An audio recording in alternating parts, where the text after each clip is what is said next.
Terima kasih Anda masih menyaksikan Kompas Siang. Saudara Presiden Jokowi menggelar pertemuan dengan ratusan kepala daerah seluruh Indonesia di Istana Garuda Ibu Kota Nusantara, Kalimantan Timur. Jokowi menyambut para kepala daerah datang untuk pertama kalinya di IKN.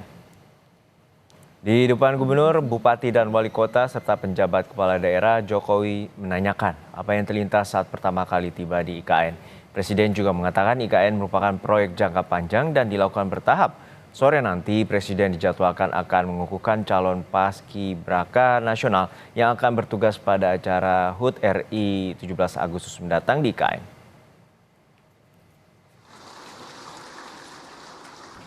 Melihat ibu kota Nusantara ini kira-kira bayangan Bapak apa?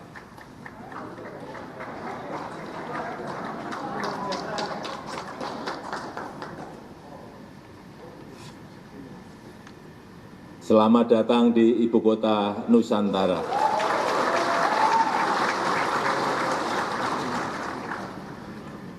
Kita ingin menunjukkan bahwa kita punya kemampuan untuk juga membangun ibu kota sesuai dengan keinginan kita, sesuai dengan desain kita, tetapi memang masih memerlukan waktu yang panjang. Ini dimulai baru tahun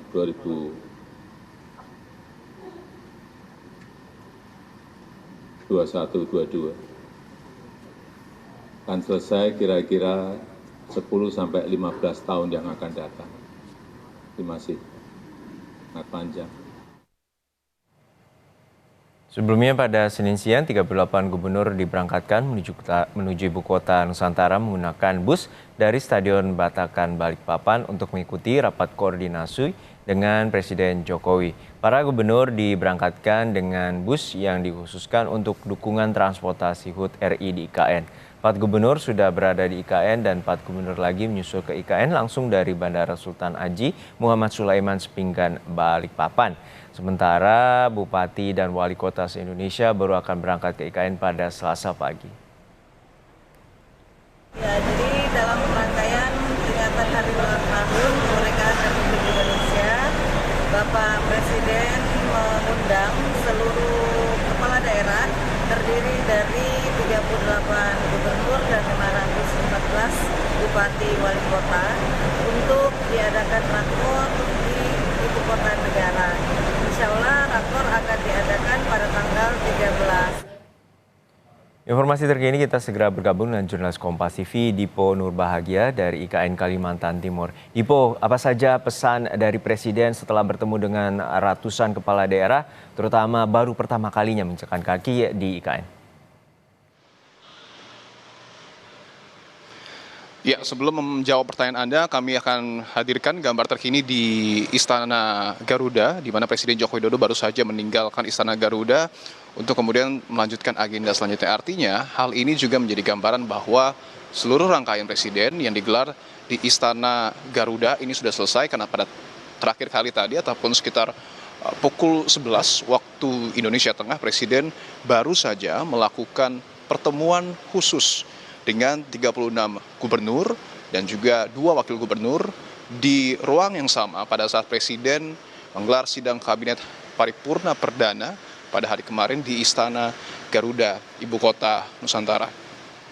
Nah, kembali untuk kemudian menjawab pertanyaan Anda, Juno. Betul sekali bahwa pada hari ini merupakan kali pertama Presiden menerima 517 kepala daerah di Ibu Kota Nusantara, tepatnya di Istana Negara. Tentu momen ini adalah momen spesial, karena tadi selain memberikan ucapan selamat datang, tentu ada juga sejumlah pengarahan yang kemudian diberikan oleh Presiden kepada 517 kepala daerah. Beberapa di antaranya tentu terkait dengan bagaimana konsep pembangunan IKN yang seyogyanya ini dicontoh oleh kepala daerah, begitu ya, karena tentu setiap daerah menurut Presiden memiliki konsep tersendiri yang dapat dimajukan ataupun memiliki spesialisasi tersendiri sehingga sebuah daerah ini dapat maju sesuai dengan ciri khasnya. Nah, tetapi ada yang menarik juga bahwa tadi pada saat memberikan kata sambutan, Presiden ini seakan membandingkan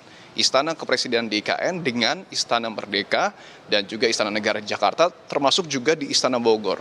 Presiden bilang ketiga istana yang sebelumnya dipakai Presiden Jokowi, ini adalah istana yang sebelumnya digunakan oleh Gubernur Jenderal Belanda. Nah, tadi bahkan Presiden sempat berkelakar bahwa setiap hari dirinya ini selalu dibayang-bayangi dan mencium bau-bau kolonial ketika ia ada di Istana Negara maupun Istana Merdeka ataupun Istana Bogor. Artinya pembangunan istana di Ibu Kota Nusantara ini memang menjadi sebuah gambaran bahwa negara kita ataupun pemerintah ini sangat serius untuk membangun ibu kotanya sendiri sesuai dengan kemampuan dan juga kesempatan yang ada.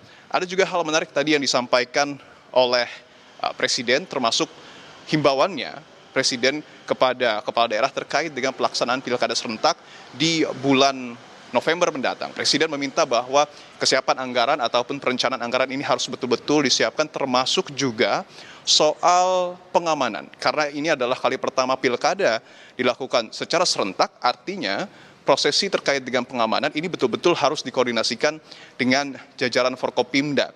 Karena tentu artinya pelibatan unsur keamanan ini akan terpencar begitu ya, karena semua daerah ini menyelenggarakan pilkada. Nah, kembali lagi ke pertemuan selanjutnya yang seperti tadi kami sudah sebutkan bahwa Presiden menerima secara khusus 36 gubernur dan juga 2 wakil gubernur di Istana Garuda, Ibu Kota Nusantara. Ada beberapa aspek yang cukup berbeda.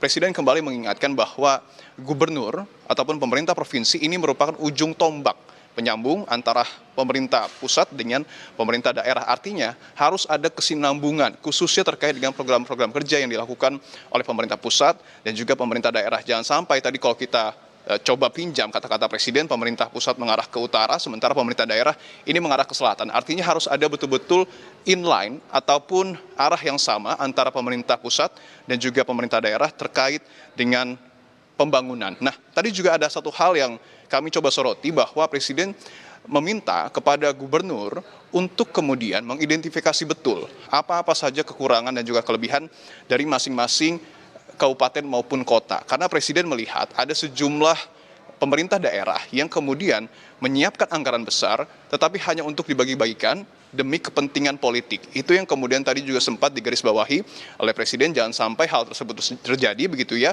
karena tentu anggaran yang besar ini dapat dimanfaatkan untuk membangun fasilitas bagi publik seperti misalnya adalah rumah sakit ataupun di sektor pendidikan. Nah, tadi juga Presiden sempat kembali menanyakan ataupun memberikan arahan juga terkait dengan perhelatan PON yang akan berlangsung pada September mendatang di Aceh dan juga Sumatera Utara.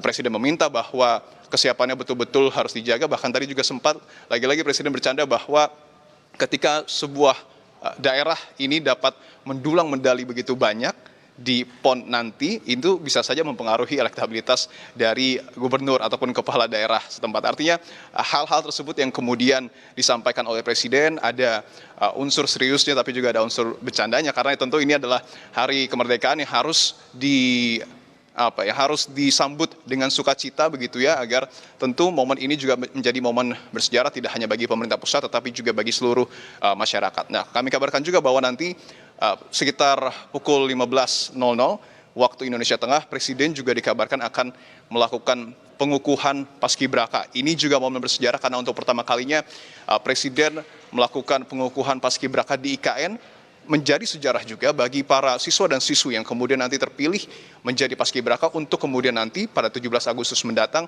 mengibarkan bendera Sangsaka Merah Putih untuk pertama kalinya langsung dari Ibu Kota Nusantara, Juno. Baik, terima kasih atas laporan lengkap Anda, jurnalis Kompas TV Dipo Nur Bahagia dari Istana Garuda, IKN Kalimantan Timur.